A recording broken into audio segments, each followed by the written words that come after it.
Hi, it's John and welcome to the channel. Great to have you along today, Monday, June the 16th, 5:48 a.m. I've got my big blue mug of coffee. Hope you're having a great start to your week.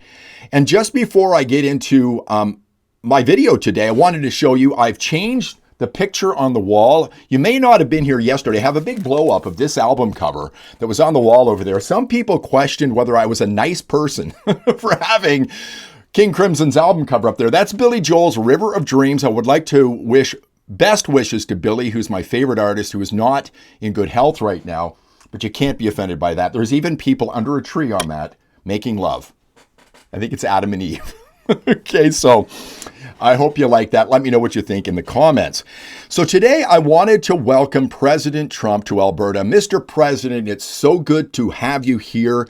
Thanks for coming to my neck of the woods, Kananaskis country, just outside Calgary. I ride my bike there often. I ride from Kananaskis Village, where the G7 is being held, all the way up to Highwood Pass, which is the highest road crossing here in Canada, 2,206 meters, 7,239 feet above sea level. I know it well. I've taken pictures at the sign at the top of Highwood Pass many times. Mr. President, great to have you here. Now, back on January 30th, I did a video called Trump is Canada's Greatest Economic Ally. And that was before I had 32,000 plus of subscribers here. It's got less than 4,000 views. You may want to go back and watch it. It's prior to the leadership campaign with Carney winning and the election and whatnot. But I think I was rather prescient in that video.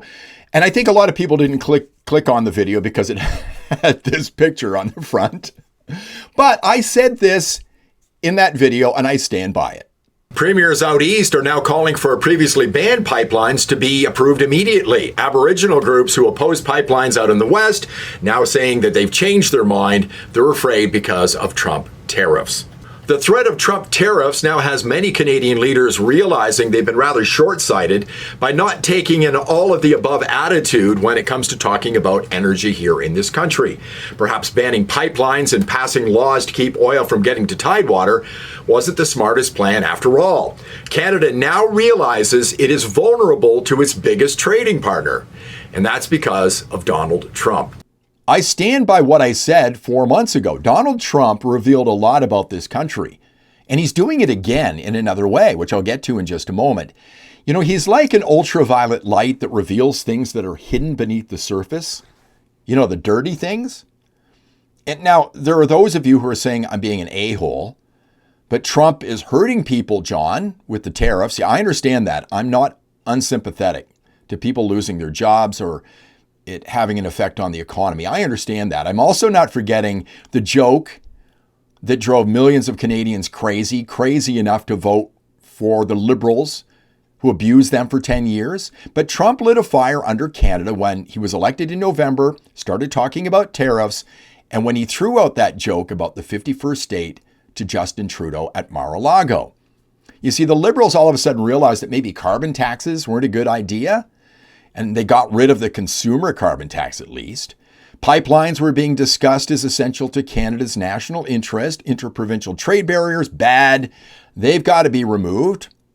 All of the things the Liberals created, high taxes, the housing crisis, drugs, border deficiencies, high immigration levels, many other things were now being discussed as things that needed to be addressed.